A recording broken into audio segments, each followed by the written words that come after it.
This video mga idol no, so ay magbibiyahe na naman tayo mga idol. Papunta na naman tayo sa Tungan. So pansamantala pa lang tayo ngayon mga idol. Dito tayo ngayon sa ating sinasakyan na bus dito sa terminal dito. So kasi mga ka-idol ay naghihintay pa tayo sa oras ng ating alis dito mga idol. So wala tayong ibang magawa ay mag-video-video muna tayo dito ng ilang minuto lang.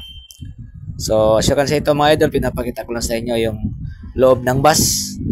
Ayan yung bus, hindi natin sabihin kung anong bus yung sasakyan natin mga idol. Basta alam nyo na kung nasaan ako. Yan naman sa labas din mga idol, ayan po yung mga tindahan dito, no? Yan.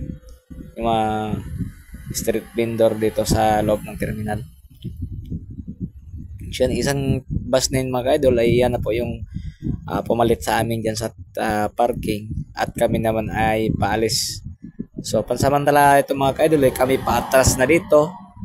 At yun nga pala ay yung biyahe natin ay papunta po tayo sa Tungawan, no? So, uwi tayo dun sa ating bahay. So kasi mga ka-idol ay malayo-layo na nga tayo. Nag-atras tayo dito dahil nga ay yung sasabi ko nga na dumating yung kapalit nitong bus. Kaya ito, so kasi mga ka-idol talaga ito. Papunta na tayo dun sa labas. Pa-atras na talaga tayo nito. Ayan.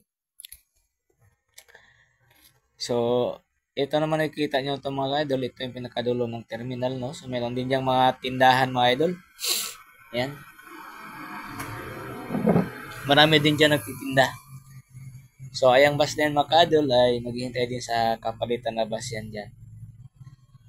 So, kasi mga idol, andito na talaga tayo sa labas, no? Ayan.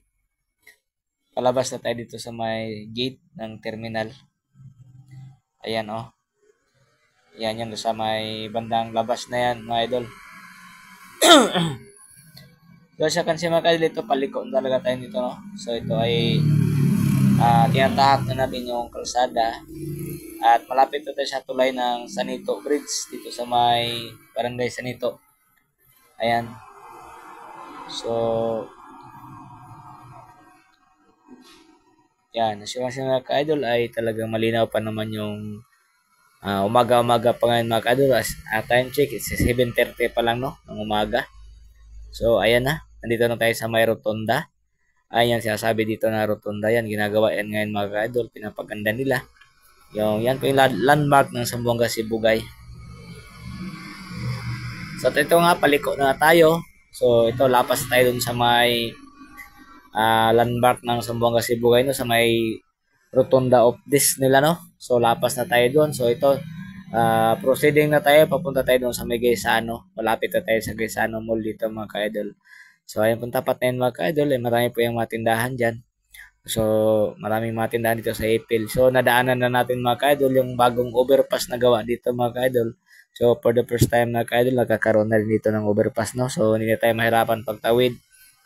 So, ayun, nakikita nyo sa video niya mga ka-idol, ay lapas talaga tayo dito mga ka-idol. Dito na tayo banda sa may sa may Barangay Tiayon. So, ito yung pinakadulo ng Ipil. So, as you can see mga ka-idol, ito naman ay nandito na tayo, malapit tayo sa Artilim. So, ayun mga ka-idol, so malapit na talaga tayo dito sa Artilim, no?